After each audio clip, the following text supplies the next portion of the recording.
We have a network of 13 pilot sites across some 11 different pedo-climatic regions in Europe, which effectively represent the different geographies that the project is covering. It's important that we cover the whole continent, and we're representing all areas that the project is concerned with. And the pilot sites within those areas basically have three purposes. So firstly, and a very important part of the project, they're for stakeholder interaction. There are also test beds where we can check whether the products we're making make sense.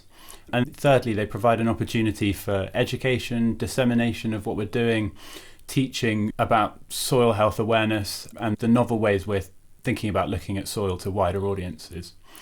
In terms of those different roles, for stakeholders, we want to make sure that the products we're making don't just make sense to us as scientists, or even from a sort of NGO perspective or a policymaker perspective. As important as those things are, we want to make sure that they're useful to farmers, land managers, people who are actually implementing changes at farm scale and smaller scale and have to address business needs at the same time.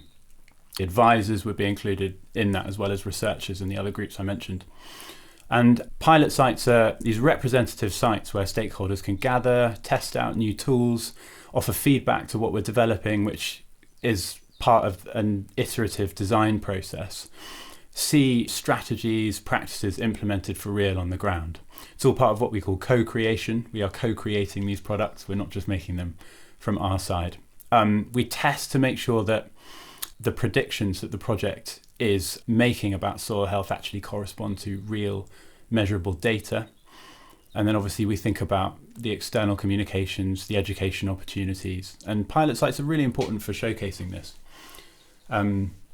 If we're really serious about the ambition of European-wide soil monitoring, then what we're doing has to make sense to everyone who is going to be using the products or will be impacted by them. So we have to develop them in a very holistic sense, and that's what the pilot sites are for.